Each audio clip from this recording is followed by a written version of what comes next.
Welcome to Trashy Divorces, y'all. Welcome to another scintillating week of Trash Candy. My name is Stacie. I'm Alicia. Thanks for joining us. Welcome, new Trash Pandas out there. Thanks for coming back if you are a returning listener.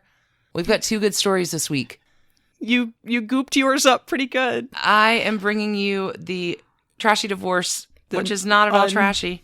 Trashy, yeah. Of Gwyneth Paltrow and Chris Martin, who brought to all of us the term conscious uncoupling. Yes. And this week, Stacie, you have... I have just an American hero, Dorothy Dandridge, just a pioneer for like Black artists, but her life was very, very sad. So look forward to that. Pulling this week's theme together under the Al Green classic from the 1972 Let's Stay Together album, How Can You Mend a Broken Heart? Yeah. It seemed like the fitting... It really does. I mean, it's song to go with. Yeah, I feel like Gwyneth is well situated to answer that question, and Dorothy Dandridge never ever could. How do you mend a broken heart? Before we start the episode, let's go ahead and bring out our magic mirror and give some big shout outs and thanks to our new patrons this week. You can check us out on patreon.com. Look up Trashy Divorces. We have 358 episodes over there, Stacie. That is why I feel tired most of the time, isn't it? Who joined us to hear some of that fun this week? Sure. Thank you so much to Nikki B, Kathy S, Jackie F, Joanna, Amber W, Sandra J, Jamie S, and Ashley A. Kathy B, Holly W, Renee G, Savannah L, Natalie H, Amber R, Zeph MG, and Renee D. Thank you, thank you. We also have a few new super supporters to shout out this week. And one, Courtney B, thank you, gave us a super good tip. Y'all, September, Gynecological Awareness Month. Get your bits checked. Get your bits checked. Bits are important. Let's get them checked out. September. Gynecological Awareness Month. Let's do it. But let's honor September with your bits. Yep. We have a few more super supporters as well. Thank you, Courtney B, for the reminder of that. And welcome to the Trash Candy Connoisseur Gang. Kimberly, Grion W, and Krista T as well joined our super supporters. And something fun that the Trash Candy Connoisseurs are getting. Do you want to tell everybody about the hangout sesh? Yeah, we are doing sort of just hangout live from our living room one time a month so far. And we had one last week and it was lovely. And we're looking forward to them. We've definitely been adding new benefits to every level. Come check us out over on Patreon if you need more trash candy. This week, what happened? We talked about Loretta Young and the child that she had with Clark Gable. Ooh, we went down a Billy Clyde Tuggle from All My Children rabbit hole about what he has to do with the line from a Jimmy Buffett song. Ooh, the trashy divorces of Carmen Miranda as well. Oh, and I did a whole deep dive into the tragedy and triumph that was the life of our most profane angel, Carol Lombard. That was a great story. Yep. All right. Well, with that said... Yeah, I think that's the business. I think perhaps it's time to move on to the trashy divorces of the week. Let's see if we can figure out how to mend a broken heart. I think to do that, we have to go.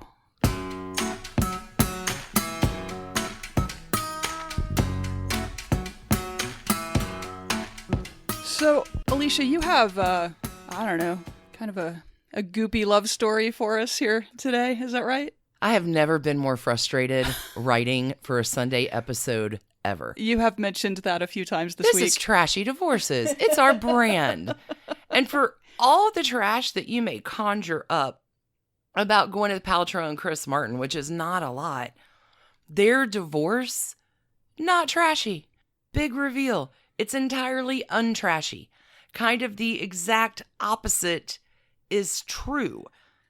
Gwyneth Paltrow and Chris Martin are a terrific example of how to break up well, with grace and kindness, and in a way that builds good foundations for your individual future growth, as well as the growth of your family. This is the couple that introduced the world in a much larger way to the concept of conscious uncoupling. I recall that, yeah. This is a book in theory by psychoanalyst Katherine Woodward Thomas. this is her work. And what a foundation, like, to learn a new way. There are, because I've gone through the conscious uncoupling thing for research. There are a lot of shades in this to one of my favorites, Getting the Love You Want by Dr. Harville Hendrix. So for newer listeners, when you hear me talk about imago theory, that is the source book, Dr. Harville Hendrix, Getting the Love You Want. But Katherine Woodward Thomas, Conscious Uncoupling, same kind of concept. Breakups suck. And when you break up, it's worth some self-examination to go, hey, what didn't work about that? And how can I ask myself to do better in the future? Humans are made to bond. Breakups suck. They just do. They do. They do. And in all contexts, friendships that end, like, it doesn't have to be a romantic thing. Like, breakups suck. So whatever trash you may have, we're not going to talk about goop, really, in this story. More the pity. Maybe in Patreon this week, but Maybe. This is Trashy Divorces. And y'all all have a lot of feelings about this couple. Individually and as a couple, there are a lot of feelings. Personally, I find Gwyneth Paltrow sort of, like, annoyingly self-actualized. Like, I feel like it takes a certain amount of wealth to have done enough therapy to be Gwyneth Paltrow. That is most assuredly one of the feelings that people have. Yeah, but, like, literally, if I am flipping channels and she is on the screen, I will stop and watch whatever. I love her as an actress. She's super compelling as an actress. She's so good. And Chris Martin. I kind of have a little crush on Chris Martin. Let's talk about it. Let's talk about these two. Gwyneth Sky Paltrow. Captain and the World of Tomorrow, underrated flick. Oh, my. Gwyneth Paltrow. She's a Libra gal, born September 27th, 1972. And for real, like, what don't we know about Gwyneth Paltrow? Like, let's pretend I know nothing. Okay. Gwyneth is the daughter of producer and director Bruce Paltrow and legendary actress Blythe Danner. Okay. She grows up in California, but they summer in Massachusetts every year because mom is acting in a theater festival. Are they near the Kennedy compound by any chance? Like, I'm just imagining. They have a home in the Hamptons. Okay. Yeah. Okay. She has a younger brother. Gwyneth grows up with a parent always at home. Like, mom and dad both turn down respective work to have a parent at home with the kids at all times. I mean, they're growing up in Malibu. Sure. So there's some pretty distinguished friends of the family. Sure. Michael Douglas, Steven Spielberg, who will end up eventually casting her as young Wendy in Hook. Sure. Yeah, no, I'm sure, like, Uncle Steve drops by on the reg. Like, here's something a little fun. Before we get Gwyneth into the acting thing, the family will move to New York City when Gwyneth is like 13. And Blythe was like, Bruce promised me we could do this, and I held him to the promise. I wanted my kids to grow up in a city with all of what you can get in a city and not in the saturated world of LA. So Gwyneth gets enrolled at Spence, which is this exclusive girls' preparatory school. I'm stunned. There's a chorus group. It's called the Triple Trio. There are 9 girls in that group that do 3-part harmony. When Gwyneth Paltrow is a senior, she will audition freshman Kerry Washington to replace her in Triple Trio. Wow. And apparently Kerry Washington is fantastic when she's 15 too. Kerry Washington. Yeah, I have no doubt. It's weird because I feel like Gwyneth has been famous for so long. It's weird that they're only a few years apart in age difference then. Oh. Because I feel like Kerry Washington only became, like, household name famous, probably with Scandal. But she was working continuously all through then. You ready for the other thing, the other connection I didn't know about? Maya Rudolph is a friend of Gwyneth's from high school. They do all kinds of running around and rule breaking together, but Gwyneth never gets caught. She tells her mom years later, because Gwyneth was like me as a teenager, you have plan A, which is what you tell your parents you're doing, and then there's really plan B, which is what you're really doing, and plan C is how you cover for all the plans. I love knowing that your mother does sometimes listen to our show, so there you go. Nah. Great work. Well, Gwyneth, like me, eldest kid and all, put a note on the pillow. So if her parents ever woke up like, where did you sneak out and go? She was covered, which I thought was kind of an eldest child sort of indication. Anyway. Sorry, Mom and Dad, I never broke the rules. I was always home. I wish that Maya Rudolph was one of my oldest friends. I kind of feel like she is, to Isn't be that honest. amazing? Mm-hmm. Okay, so back to Gwyneth. Hook happens, and Gwyneth Paltrow just wants to act. And she is starring in a stage production of Picnic, and her parents go see it. Because Gwyneth has started her first year of college. And her dad, after seeing her in Picnic, is like, yep, you really totally should quit college and do the acting thing, but we're not supporting you. We'll support you. If you need to make rent, we'll make sure that you've got rent paid, but we're not going to supplement any kind of social lifestyle. Okay, if you want to act. So they will support her. Well, if you were having trouble making rent, but we're not just going to give you a bunch of cash to go fuck off in Hollywood. So Gwyneth gets a job waitressing. She's going on auditions. And her career is taking off, right? So some previous Trashy Divorces alums to mention here. I can only imagine Gwyneth Paltrow's Rolodex. That's all I'm saying. Just let's skip through this. She'll work with Meg Ryan and Dennis Quaid on Flesh and Bone. Huh. She'll work with Nicole Kidman and Alec Baldwin in Malice. Wow, that's a twofer. Getting us to Seven with Brad Pitt. Oh, sure. Who Gwyneth will start dating. Yes. They date for 3 years. Yes, very famously. So 1995, they start dating.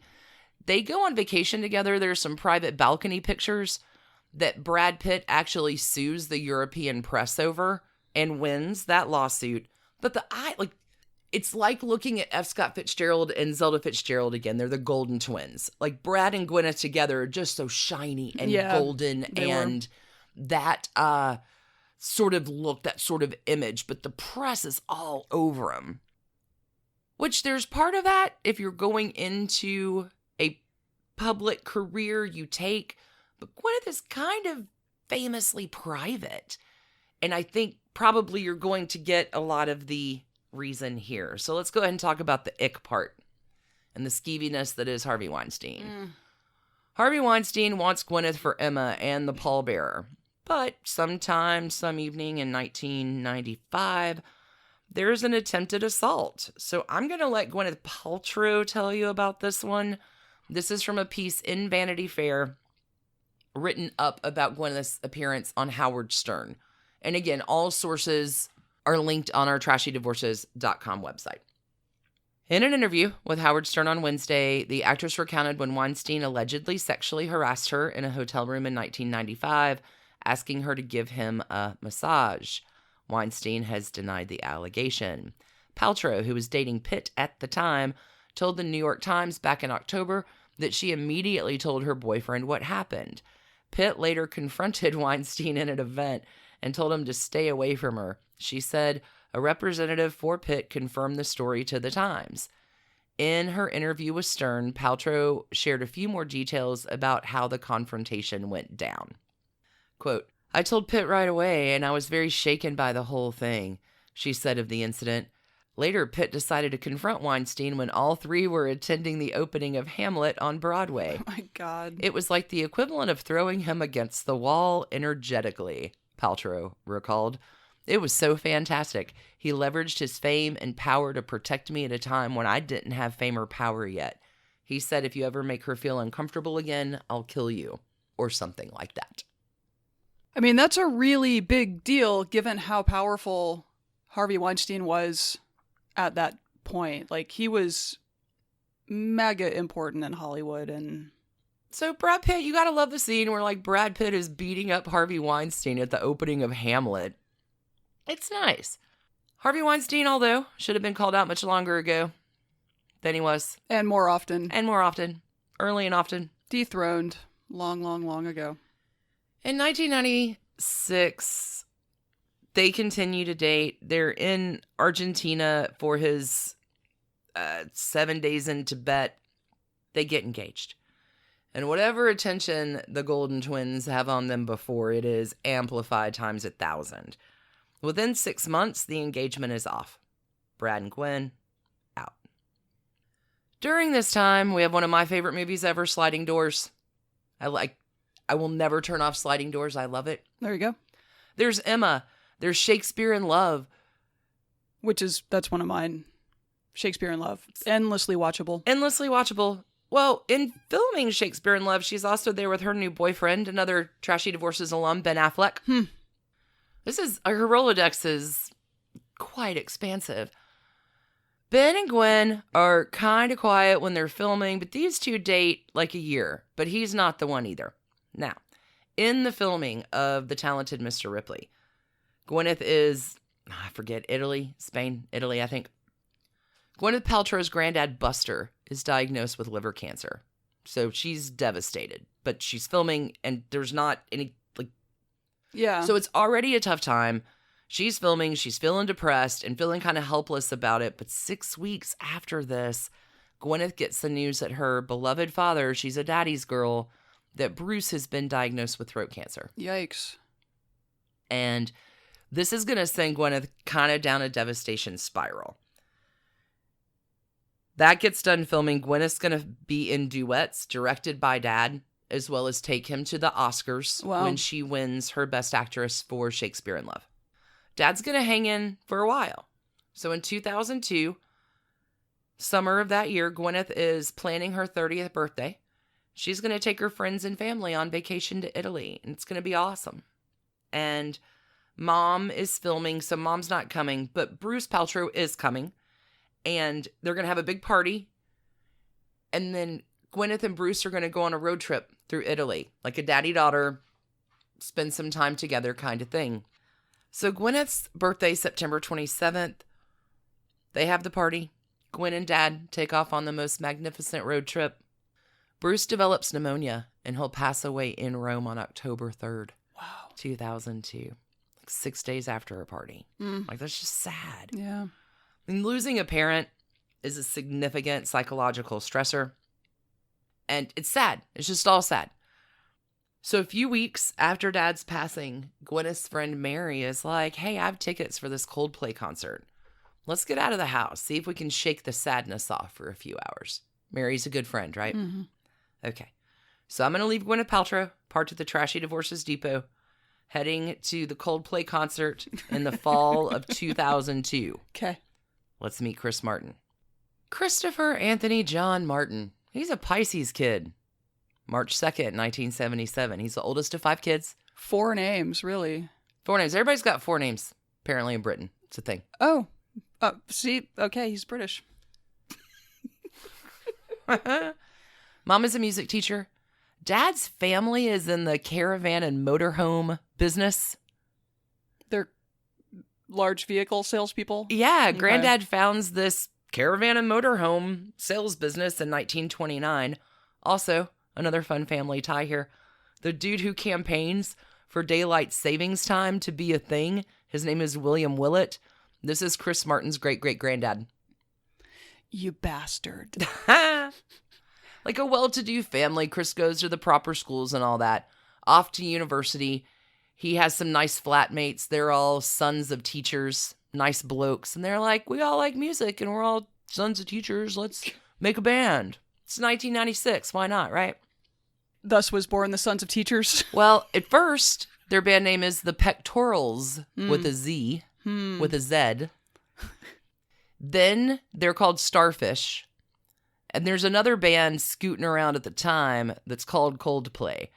And this other band was like, want our names, mate? This band thing's tough. Good luck if you're going to do it. But these guys all like each other and seem to get along great as a band. And after graduation, they released their debut album in 2000, and the trajectory takes off from there.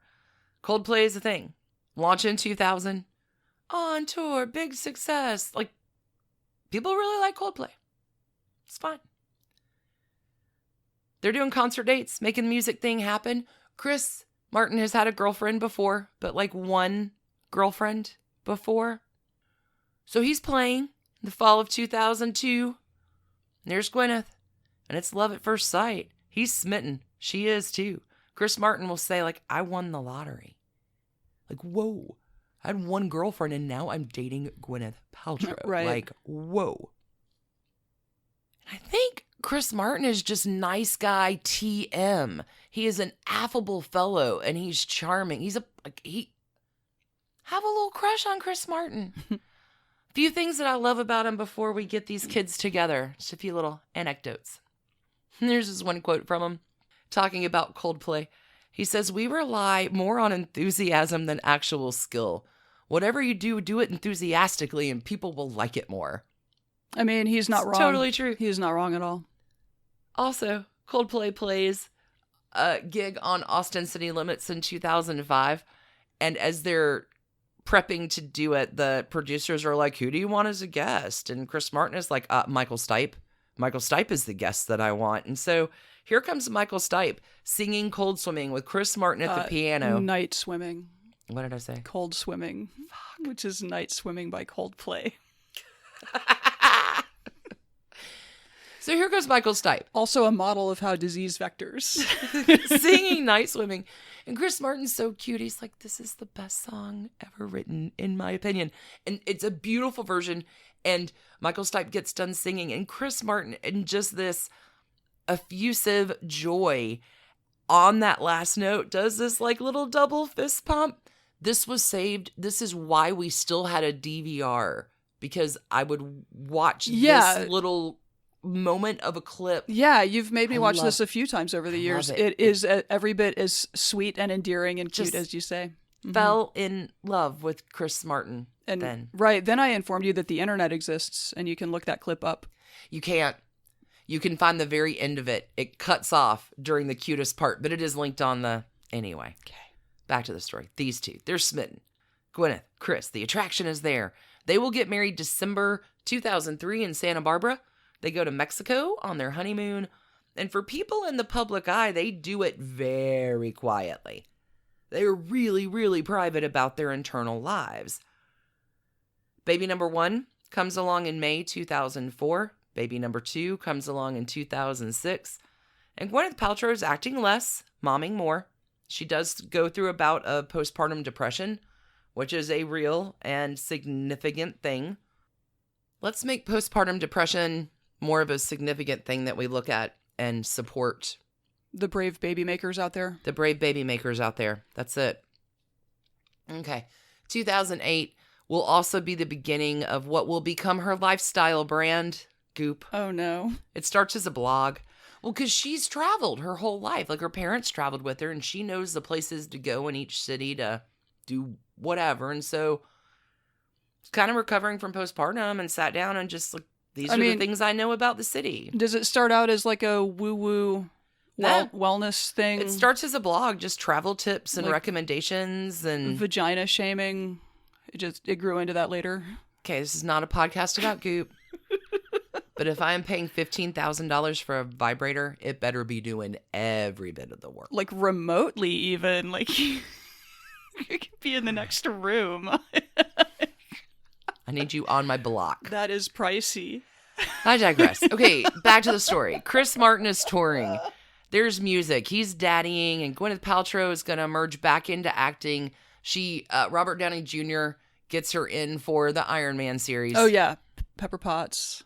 That's it. Exquisite role. She will do Country Strong as well, but also get recruited back into the television hit of 2010, Glee. Holly Holiday is her character, and she digs it. This is also the year that Gwyneth Paltrow knows that the marriage with Chris Martin is not what she wants. So like 7 years, 6 years it's in? 2010, yeah, like 7 years in. Now, getting to that feeling, like this is an easily relatable moment when you know internally that the relationship you're in is not the one you want. It's not the one that's going to be, you don't know when it's going to end, but it's not the one that's going to last. This has mostly happened in my life with a great amount of tears, some bathroom floors, some really crashing out and getting to a low point, but not Gwyneth Paltrow. Of course. There was a piece in Vanity Fair just a few weeks ago, like August 2nd, just like recently. Okay. This is by Kinsey Bryant, who's writing this up. And Gwyneth Paltrow has decided to write an essay. So in 2020, about when the marriage ended for her. This is on her 38th birthday. Back in 2010. So this is about 4 years prior to the conscious uncoupling. Okay. Oh my. Gwyneth was in Tuscany with the family. Like you do? and writes, "My ex-husband and I were tucked away in the Tuscan countryside, on a hill in a beautiful cottage with a view of the forest. Fall was coming. The leaves were just loosening their grip on bright green. Inside, the cottage was perfectly appointed in the way you dream of for a birthday trip. Cozy living room with a fireplace, kitchen table overflowing with spoils from the farm nearby. Peaches, tomatoes on the vine, basil, eggs. I don't recall when it happened exactly. I don't remember which day of the weekend it was or the time of day.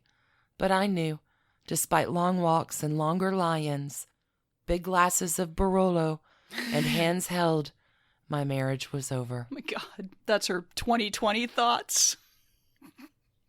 How's your year going, everyone? I was just remembering this time. When I knew in the Tuscan countryside that my marriage would not last. Well, cool. She will continue on in the essay. Despite how much she and Chris Martin loved their children, they never quite settled into each other. She also guardedly paused at that murky time between the celebrity's decision to divorce and the announcement, saying that with the help of their therapist at the time, they tried to practice the so-called conscious uncouple about a year before making it public. So let's talk about conscious uncoupling. This is Katherine Woodward Thomas. She has written a book called Conscious Uncoupling, The 5 Steps to Living Happily Even After. I'm not in any way criticizing approaches like this. I mean, there's like mediated divorce versus litigated divorce. I mean, there are a lot of ways that people try to have non-trashy divorces. It's the pretentiousness that it felt. So Kathleen Woodward Thomas actually does a great deal of training to divorce attorneys to teach them this practice so everybody can get to... There's a lot coming on Patreon about this just because the industry of divorce is rife with let's make money. Oh, yeah. We haven't thought about that fork yet. We can get, like, there's money to be made in keeping the fighting going. Absolutely. So one thing I thought was interesting is there are divorce attorneys that go to her to be trained to make this go faster. How can we all be generous and kind with each other to build a foundation for the kids? I get some really very interesting concepts. Yeah. And part of this theory is really looking at yourself, your part, embracing the fear of failure that happens when a relationship fails. Because you just feel like, oh God, I'm the biggest failure fuck up that has ever happened. Breakups suck. They just do. But Gwyneth Paltrow and Chris Martin are working through the process. In this Vanity Fair piece, Gwyneth continues. When we made a commitment to approach our separation this way, and about a year before we introduced the phase to the world, we put it to the test. It was hit and miss. We had great days and terrible days. Days where we couldn't stand each other but forced ourselves to remember what we were aiming for, somehow finding a way to smile and hug and take the kids out for brunch like we had planned. We had just moved to LA and were navigating a lot of change. Looking back, it was probably the most challenging year of my life. I felt ruled by fear. I worried about my children integrating into a new life, a new school, a new family structure. I worried about the world finding out that we were no longer together before we were ready to say it, and how to say it, what to say. All very identifiable feelings here. Their separation is announced in March of 2014 after 10 years of marriage. Divorce is filed in April of 2015. Their marriage is final July of 2016.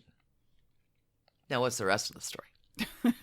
Gwyneth Paltrow has met her future husband, Brad Falchuk, back on the set of Glee back in 2010. Oh, interesting. So while Gwyneth was consciously uncoupling from Chris Martin, so was Brad with his wife of a decade plus as well. I mean, do you mean that literally or metaphorically? Like, did they also do this process?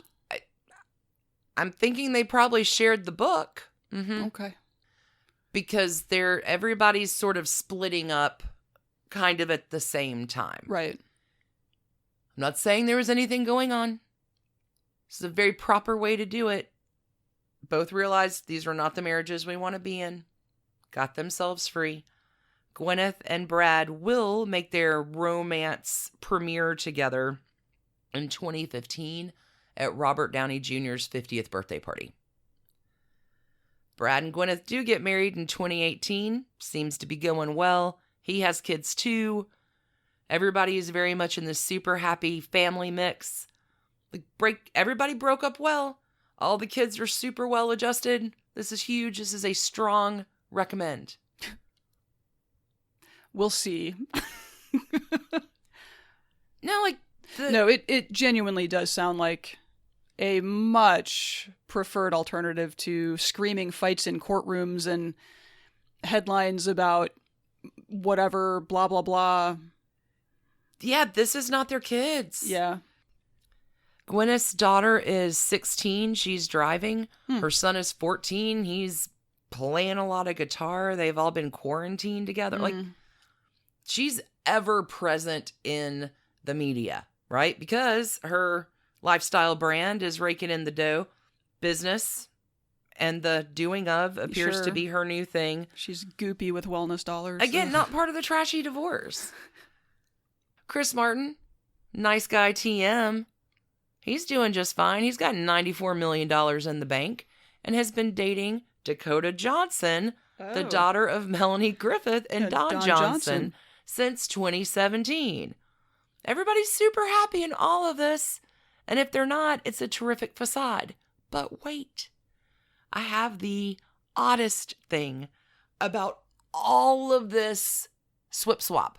You ready? Gwyneth Paltrow divorces Chris Martin, who's born on March the 2nd. Her new husband, Brad, he's a Pisces man too. His birthday's March 1st. Wait, I'm not done. Chris Martin divorces Gwyneth Paltrow, Libra gal, September 27th is her birthday. Dating Dakota Johnson, who is a Libra gal, whose birthday is October 4th. What? Oh my gosh.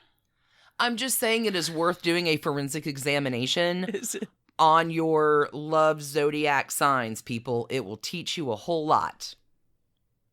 And that, my dear, is the absolutely non-trashy divorce of Gwyneth Paltrow and Chris Martin. I would give it 2 trash cans, but they're both clean and fresh, like totally empty bins, never been rolled in straight off the truck. But they're like handcrafted by artisans somewhere. But the trash cans aren't even next to each other because they're consciously uncoupled and they're all empty. 2 empty, clean trash cans that don't live next to each other. I'm coming back next week with something super trashy in the divorce department. Yeah, I feel like I don't need a shower, which feels like maybe we haven't done our job here. So off-brand this week. So off-brand. Yeah. But a good story. Gwyneth, we're gonna need you to do something trashy now so that we can revisit you. So think on that. Well, and what's funny, because we I did think switch it up. Vagina smelling day at the Goop office. I know there's an article out there about it. Maybe that. But not part of the trashy divorce. No, but anyway. People have strong feelings. Yes. Yes, they do. You know what? Again, I will watch anything she's in.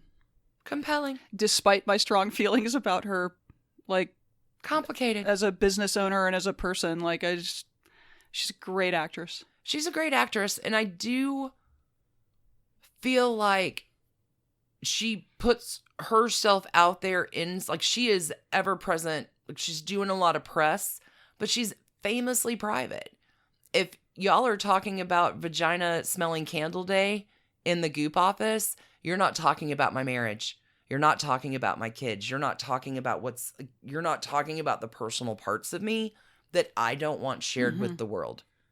So whatever those parts are, they are very undercover. You know, what I would extra hate is I bet that if I did 5 minutes of research into this, I would learn that Gwyneth Paltrow is also an amazing boss, right? Like, oh, her team loves her. Yeah. Yeah. What a nightmare person she is. This is why I struggle with her. Like, the public facade is so weird, but it really does seem like she's a perfectly good stand-up human. I don't know. It's strange. So many feelings. The feelings that she elicits. Came out of this really feeling entirely non-trashy and super good about this divorce, and a strong recommend for the concept of conscious uncoupling. Yeah. Let's take a break. Let's You're take coming a break. back with some tragedy. Yeah, not not uplifting like yours. See you on the flip. Back in a minute. We're in some tough times, friends, and happiness sometimes seems really hard to achieve. It's a lot easier with some help, and we recommend BetterHelp Online Counseling. It's convenient, confidential, safe, and conducted privately, and there are no uncomfortable waiting rooms to sit in. You don't even need to leave your home. You choose how and when you connect with your counselor via secure video, phone, chat, or text. BetterHelp has over 3,000 licensed professional counselors available across all 50 states that specialize in the area of assistance you may need. And their services are available to clients worldwide. And it's so easy. A simple questionnaire to assess your needs, and 24 hours later, you are matched with a counselor to assist you in achieving your happiness. BetterHelp is an affordable way to get counseling. It's less expensive than traditional options, and it offers financial aid to those who qualify. If you are not happy with your counselor, you can request a new one at no extra cost. Secure, convenient, professional, and affordable. It's a great time to put your happiness first. Just visit betterhelp.com/trashy to get 10% off your first month. Join over 1 million people taking charge of their mental health with BetterHelp. That's BetterHelp, H-E-L-P, betterhelp.com/trashy. So, Stacie, you have this week the often requested story of a true American hero. I do. On this show, we love pioneers. The people who, wittingly or not, blazed a trail for others to follow and succeeded against all odds. And today we have one of those stories. Oh, I love it. Dorothy Dandridge, yes, star of stage and screen, one of America's first black movie stars, and the first black woman to be nominated for an Academy Award for Best Actress. Really? As much as I intend to celebrate her achievements, her story is not a happy one. There was an abusive childhood, 2 unhappy marriages, a much-wanted daughter who suffered brain injuries during birth, and Dorothy's untimely death at the young age of 42. So there's your warning. I wish this were a happy story. Writing it, I really wondered, you covered Josephine Baker recently, and I really wondered, like, if Dorothy Dandridge had gotten to Paris and just been like, this is the place, I wonder if she would have... How different of a life she may have had. Yeah, she might have had a happier life, but... Anyway, Dorothy Jean Dandridge was born on November 9th, 1922. She is a Scorpio. Yeah. She was the second daughter of Ruby and Cyril Dandridge in Cleveland, Ohio. Her mother had always dreamed of a career as a performer, and over time, Ruby's feelings toward the quiet Baptist minister she had married cooled. So a few months before Dorothy's birth, Ruby leaves Cyril. And then she starts moving around constantly to keep him from finding her and the girls. Oh, my. Yeah, I don't know that... I don't know quite what happened there, if he just gave up at some point. I'm not sure. Anyway, so there was toddler Vivian. I think she was 15 months when Dorothy was born. A few years go by. Ruby and the girls end up living with a female musician named Geneva Williams, Neva, with whom Ruby would have a years-long romantic relationship. Like, I think they may have been together for life. Oh, fantastic. Yeah, and Might that have been the reason why Ruby was hiding out from Dad? I mean... Surprise! It was the 20s, and I'm sure Ruby had a very surprising awakening somewhere along the way. Okay. So Neva would end up being the touring manager for the group that Ruby formed for her talented daughters, the Wonder Children. So these kids literally spent 5 years on the road, like before they were 10 years old, touring the South on the Chitlin circuit. And then, really? Yeah, up until the Great Depression hit, and all of the spots to play were... Nobody had any money anymore, so... All of that went away. Fascinating. Yeah, so like before they were 10, they were the family breadwinners. That is an immense amount of pressure for a child. So much. And also Neva was physically abusive to them. Oh, no. And to make matters even worse in their psychological development, Ruby told her daughters that their father hadn't wanted them. Oh. Which, again, does not appear to be the case. Like, it really does seem like he was trying to find them for quite some time. I wish I could have told Ruby about this concept called conscious uncoupling. But hey, if you want to make, pliable kids with no path of escape and no sense of self-worth, congrats, Ruby, you're a peach. So Dorothy begins to experience intense stage fright, which I'm sure Neva was very understanding about. No, I'm kidding.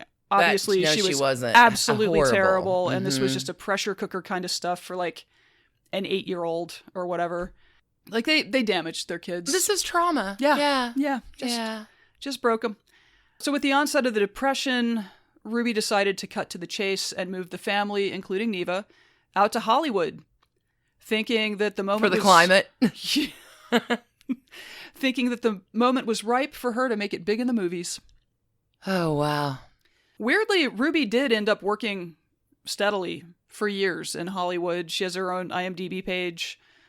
She was a dancer in King Kong. She was the maid on Father Knows Best for a season in the 1960s. Really? Like, plenty of little, like, I mean, Hollywood sucked at the time. And so if you were a black actor or actress, you got to play servants. You got to, like it was... So... That said, she worked really steadily for a long time. We are going to talk a little bit about that on Patreon this week. We're going to talk about Hattie McDaniel. Yes. And the filming and the Oscars of Gone with the Wind and some racial disparity in Hollywood. And she won the Academy Award for Best Supporting Actress, Best correct? Supporting, that is correct. Which was historic. She was not even allowed in the building. Times did change. Okay, so here is more or less where we're going to part with Ruby's part in the story. Just note, she would live until 1987. She died in a Los Angeles nursing home at the age of probably 87, although her birth year could be anywhere from 1899 to 1901. So, okay, ballpark. And she is buried beside her daughter at Forest Lawn Memorial Park Cemetery in Los Angeles. The girls thrived in California. They were finally able to go to school, for starters. And I am sad to report that when Dorothy first began attending classes at McKinley Junior High School, she was basically illiterate. Nobody taught her to read. No, apparently Neva's talent manager skills did not include educating her charges. I'm sure Vivian also was way behind. And for a while, until she was able to catch up, Dorothy simply pushed through by memorizing everything that she thought she might need to know for class. She's a super talented and smart person. Like, she just hadn't been formally educated beyond what was needed for her to go out and do a show and make money. Yeah, your job is to get on stage. You don't need to read for that.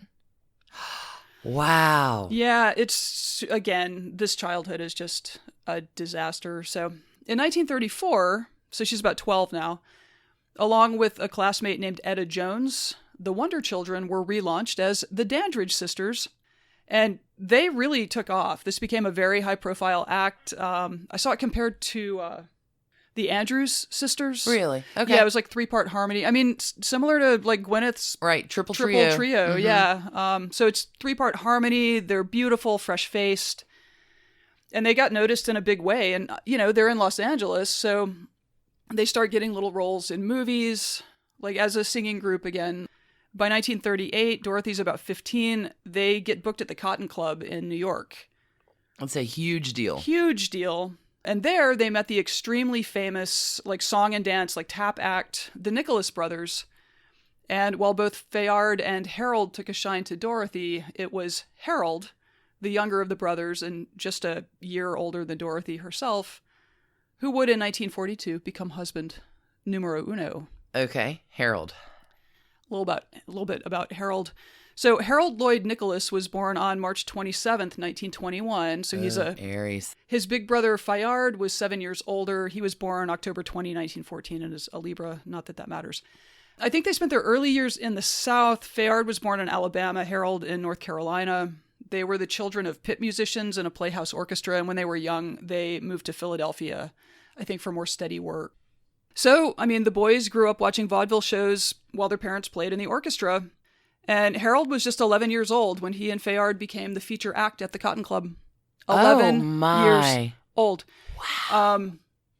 We're going to have clips of this at trashydivorces.com because their act is one of the most athletic feats you have ever seen. They mixed just ebullient tap and some gazelle-like ability to leap, but they would land in a split and then slide back to standing. Like, holy cats. Just giant beaming smiles on their face. Like, it is so much fun to watch. You walked in while I was watching some of these clips. It's a marvel. Go check those out. It's so much fun. They have this big step routine. Anyway, we'll have clips. So Harold and Dorothy, both by now extremely experienced performers, they strike up a little something something. But life intervenes, and the Dandridge sisters are called to London, where they killed it, and the Nicholas brothers get called to Rio de Janeiro, where they killed it. Neva was still the group's manager, and apparently as the girls were growing into womanhood, she became very fixated on everyone's virginity. Oh, no.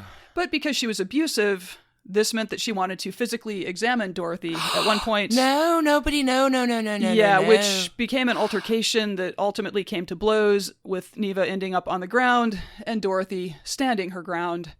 And after this, Neva's control really ebbed. Good for Dorothy. So Dorothy, growing up and feeling her power for the first time, starts pursuing projects on her own. Good on her. Separate from the Dandridge sisters. And, you know, she's well aware that she's a black performer. She was also willing to take her enormous talent to Los Angeles auditions that were not envisioned for black performers, and sometimes just blew up the color barrier that white producers may not have realized they were operating in. Interesting. I mean, don't get me wrong, like, there was explicit segregation, but there were also a lot of people who were not, like, explicitly segregationists. They just had a lack of imagination, really. So yeah, she ended up in some productions that were sort of envisioned as all white reviews or whatever, but she was just super talented, and if you're not an explicit racist, there's no reason not to cast her, so they did. Awesome. Yeah. So in 1941, she appeared in the musical film Sun Valley Serenade, where she reunited with the Nicholas brothers, and they performed Chattanooga Choo Choo, music by the Glenn Miller Orchestra. This is part of an 8-minute long sequence. They're like it really is good. Yeah, they're the last 3 minutes of it. This ended up nominated for an Oscar for Best Song and was awarded the first gold record for sales of 1.2 million. No, really? Yep. Wow. 1941, the first gold record was awarded. All right, so another thing I want to share about Dorothy's early career is a thing called the Soundies. I had never heard of this. So basically, around 1940, a company rolled out a small screen film player that I think would sit next to the jukebox in, you know, pubs and whatever. Okay. It had a small projector inside, and there was a mirror that reflected the image, the movie, onto a little screen.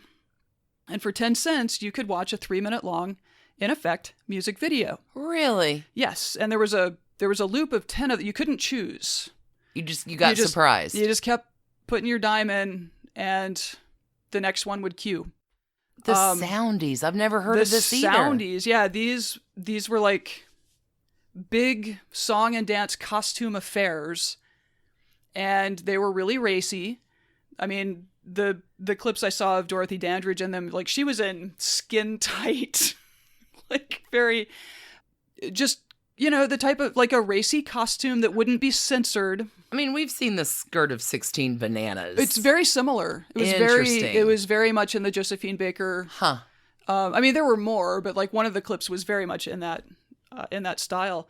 So these were around for basically like through 47, and then I think as TV rolled out, there was less need for them. And these Soundies videos. Can you say beta? Yeah, exactly.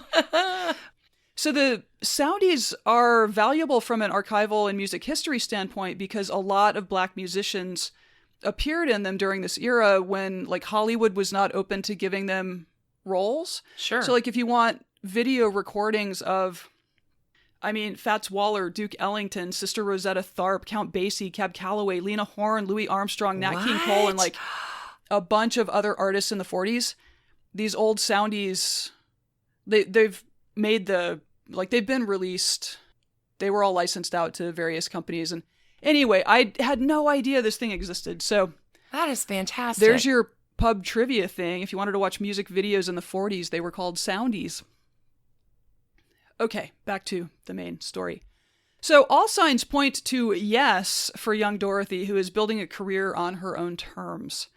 On September 6th, 1942, at the tender age of 19, she walked down the aisle with Harold, her longtime boyfriend. Young love.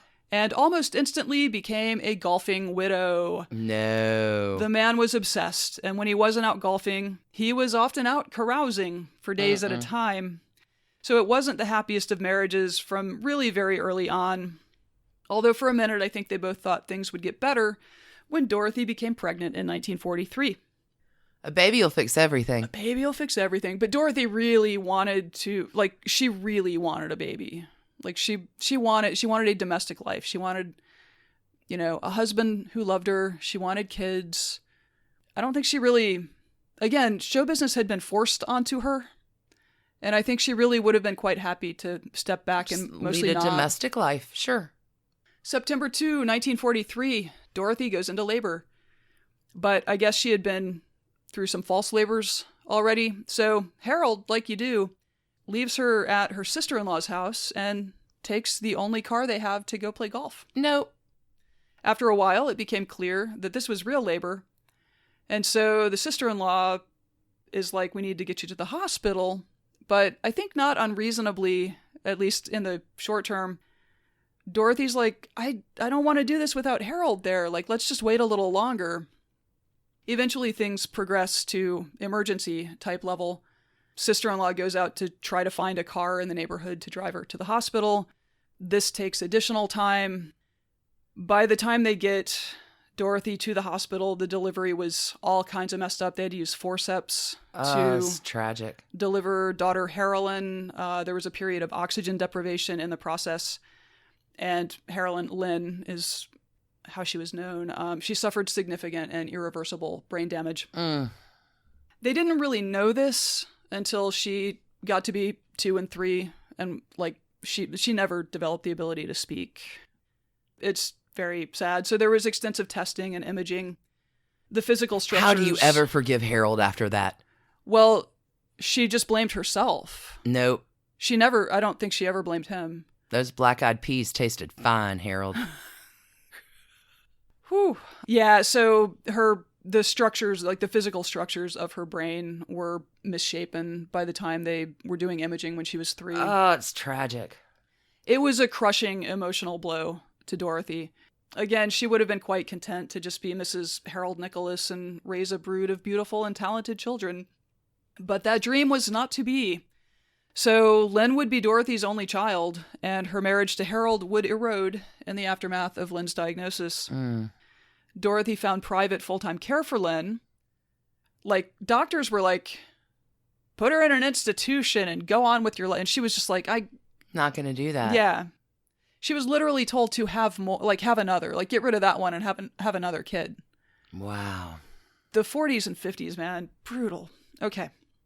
So private care obviously was quite expensive, and the cost of this would really set the direction of the rest of her life.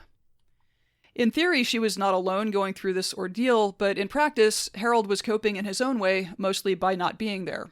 So by 1948... Big stretch for you there, Harold. Yeah, that's right. A lot of emotional growth, buddy. 1948, he was absent, and in September 1950, she finally filed for divorce.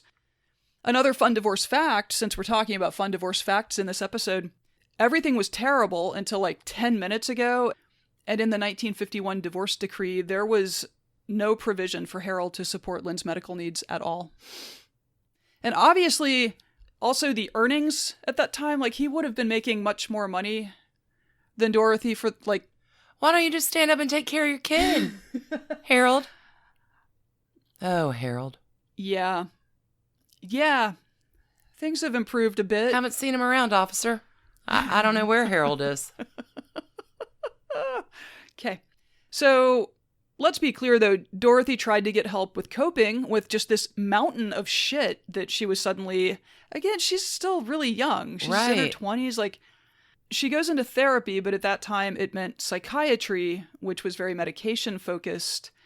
And this would not be great for her in the long term, particularly given her affection for champagne.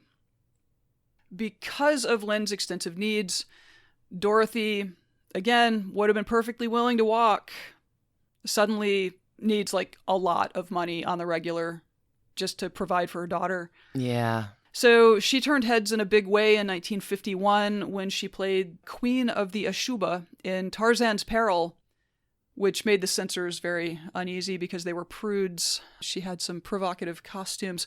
But that created a lot of buzz for her. Like, it was in the papers that, you know, the people no one likes, the scolds, really don't like this. So suddenly, she's a very cool property. Still, it's not as though Hollywood was falling over itself to showcase talented black actors at the time.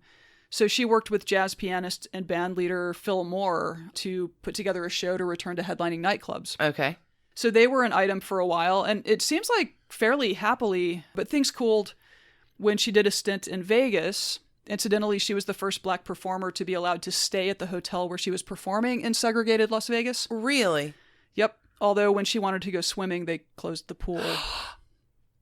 Segregation, man. While here, she had a fling with Rat Packer Peter Lawford. In Really? the early 50s, probably before he married for money a Kennedy. Yeah, he married Pat Kennedy April 1954. Okay. I only know that because they share the same wedding anniversary date as Dominic and Ellen Dunn. Interesting. Okay. So the two of them did discuss marriage. Really? But in the context of his saying, like, I'm not a trust fund baby, and I am entirely dependent on the work the Rat Pack gives me for money. And if I marry... There wasn't a Rat Pack then yet. The Rat Pack didn't start until the early 60s. But Peter Lawford is absolutely breaking out and trying to get, like, he's an actor. Okay. For sure. All right. So I may have like heard a story that conflated a few things, but he was basically saying, I'm not rich. He was not rich. And if I marry a Black woman, I will not get parts anymore. And you are not rich. And if you marry a white man, you will not be given parts anymore. I wonder if that caused the big rush, because Peter and Patricia Kennedy really did court and marry very quickly. So interesting. Peter Lawford attends Dorothy's funeral.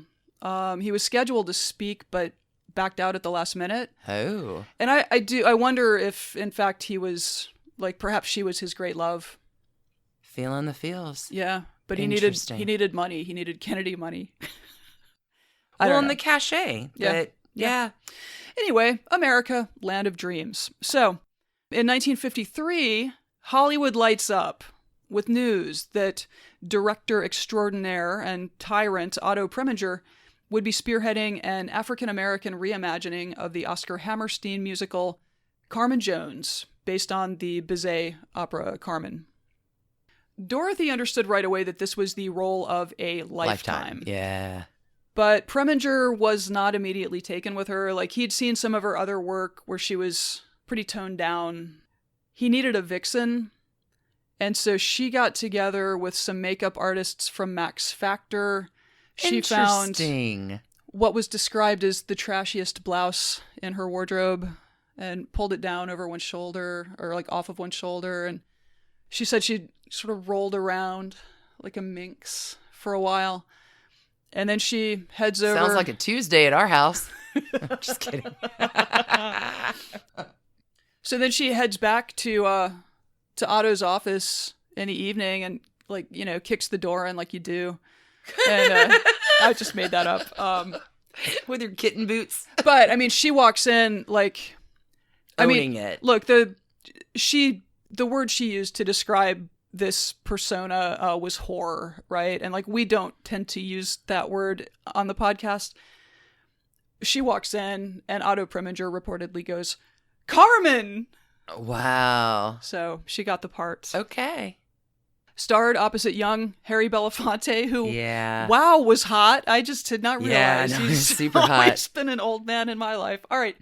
Gigantic hit. I mean, this thing is humongous.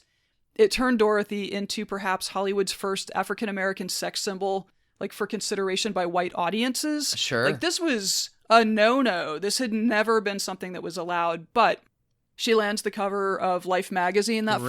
Really? Mm-hmm. First Black woman to get the cover. When she was nominated for the Academy Award for Best Actress for the role at the 1955 awards, she shared the category with Grace Kelly, Audrey Hepburn, Judy Garland, and Jane Wyman. Wow. Yeah. Yep. She was in New York opening at the Waldorf. Anyway, she was in New York working a nightclub. So it was silent. She gave an award that night too. Grace Kelly won for A Country Girl. Is that what it's called? But Dorothy's star was flying. I mean, everything She's on top. Everything looks brilliant good for her. 20th Century Fox was like, we have a plan for you. So they signed her to a 3-picture deal, $75,000 for each. Okay.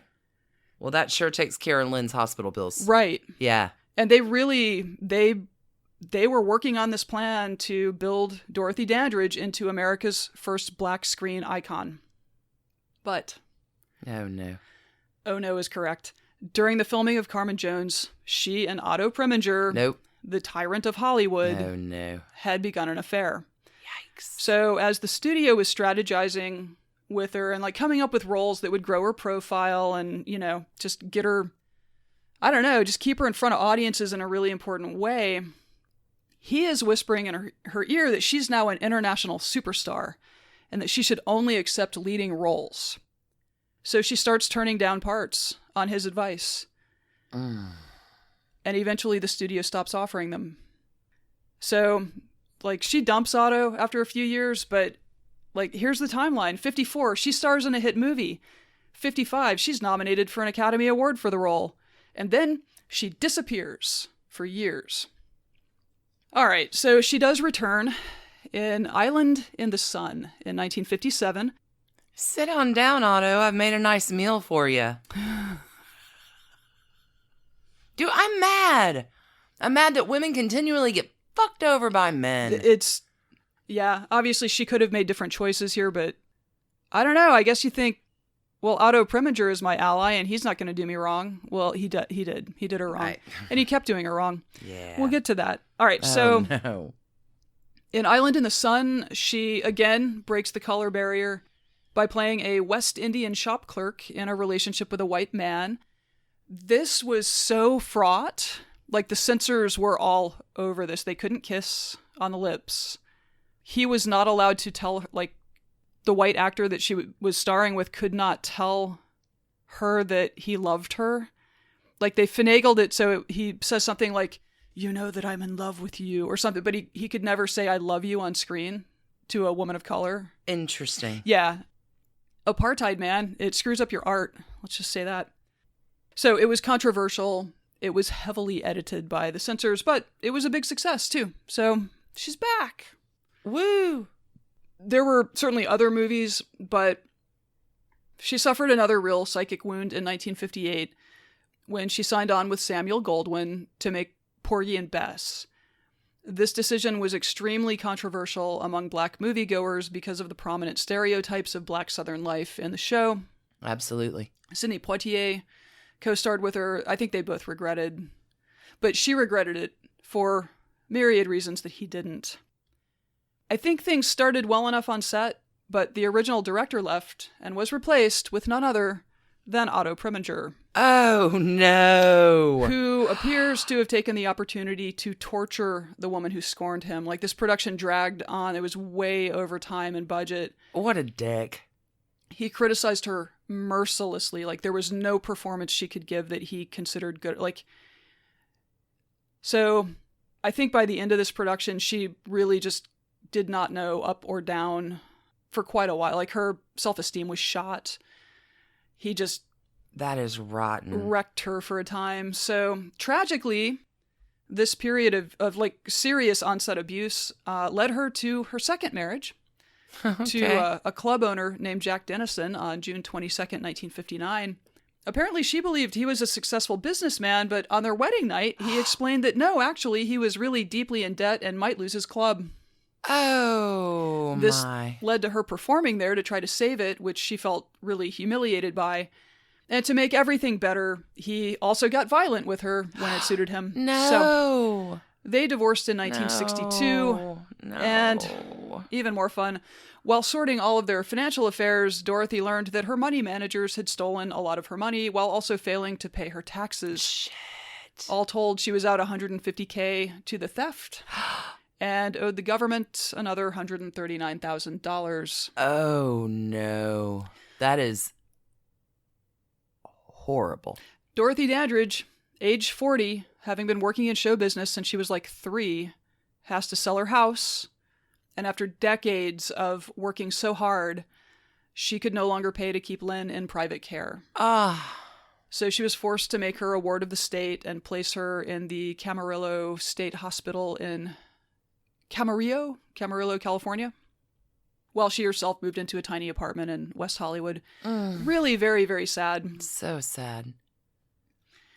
Apparently, after all of this, she did Like, her manager had kind of been expelled by the second husband, and so she rekindled her friendship with her previous manager. He became her manager again. He helped her at least get more sober. I don't know if she ever got sober, but she was taking a lot of pills and drinking heavily in this period of her life. I can't imagine what you'd want to hide out from. Right. Why substance misuse would be a alternative to... Yeah. That's tough. So there were definitely things in the works. She had signed on to do a couple movies in Mexico. I think she had signed to write an autobiography. But Dorothy Dandridge died on September 8th, 1965, probably of an accidental overdose. It's like LA County and LA City came to different views because she had broken her foot a few days earlier. And so when that happens, you can get leakage of fat into your bloodstream, which can cause really like systemic, like it can kill you. It's rare, Sure. but it happens. She had a history of overdosing on prescription medications. Oh, no. Which she always attributed to carelessness rather than an attempt at suicide. I mean, there's a really wonderful A&E biography profile of her from the late 90s that we'll link in the show notes. And I feel like the people who loved her really felt like there was some intentionality to this one. Wow. Like, her apartment was covered in notes. Right? Like, it was like she was prepping. She had given her manager a note, like, in the event of my death note. I don't know what was going on in her mind. Like, the people around her were very worried about her at this point in her life. But yeah, after she didn't respond to a bunch of phone calls, the manager, Earl Mills, used a crowbar to break into her apartment and discovered her freshly showered, makeup on, naked, head in her arms, on the floor, dead. Okay. Harold, who really could have been better, he lived to the ripe old age of 79, passed away in July of 2000. He and his big brother Fayard, who actually outlived him by 6 years, they were both interviewed in the biography piece. And Harold really took all the blame for messing up the marriage. He said he was just too young to be the man that he wanted to be then. I was really struck, though, by the oddity of being interviewed about your first wife like half a century after you broke up. Yeah, you get a lot of time to revisionist history of that shit. You do. But I mean, he blamed himself for that one. We covered Halle Berry's split from Dave Justice back in season 5. And it's worth noting that Halle has played a big role in like reviving Dorothy Dandridge's prominence. She played her in 1999's Introducing Dorothy Dandridge, and I think she feels a real spiritual connection to her story, starting with being born in the same hospital in Cleveland. Oh, really? Mm-hmm. Interesting. So she's also in the biography profile. And she makes the point that stars like Whitney Houston, Jada Pinkett, and herself could not have the careers they've had Dorothy Dandridge not continually stepped up to put her talent into the service of pushing past idiotic barriers of America's and Hollywood's apartheid regime. I will let Dorothy Dandridge have the last word. Excellent. As she is, from her posthumously published autobiography, considering the ways that racism always impacted how Hollywood could deploy her talent. Quote, "Horror roles were there, of course. America was not geared to make me into a Liz Taylor, a Monroe, a Gardner. My sex symbolism was as a wanton, a prostitute, not as a woman seeking love and a husband the same as other women. I had realized everything except the limitations naturally placed upon me through being a Negro." Wow. Apartheid is bad. I'm not going to give this trash cans. Okay. That's fair. Feels disrespectful. So. I respect that decision. But American hero. Dorothy Dandridge. Tragic life. Tragic. Yeah. I do kind of wish she had gotten to Paris. It could have made a difference. Yeah. Thanks, Stacie. I know you and I switched it up this week. That was a really good story. Thank you. I normally do old school and you do new school. And we did we flip-flopped. Little flip-flop this week. Little switch it up. It's been fun to hear you complain about basically Gwyneth Paltrow being boring all week, though. But like in the sweetest possible way. Well, there's no lack of sources when you're covering people who lived 100 years ago. Right. Because all the trash is out. Everybody's talked. Everybody's dead. Everybody's put out there. I didn't tell this story for 50 years, but I'm about to die and it's going to release this book when I'm done. There's so much of a different sort of spider web of trash candy that you can weave. Thank you, everybody, for tuning in to this week of Trashy Divorces. If you need more Trashy Divorces, join us on Patreon. 358 episodes Seriously? over there. Yeah, I looked this morning. God, we've been busy. So busy. We're going to be talking about all kinds of good stuff this week as well. Y'all are the very best. We can't wait to see you next week. Again, I'm bringing double trash next week for the show. I mean, I think you owe, after this very clean I owe thing you double, did, like triple trash. You owe the listeners. Triple trio trash next week coming for you on Trashy Divorces. We can't wait to see you next Sunday. Catch us on Patreon in the meantime. Keep your hands clean. Wash them. Keep your masks on.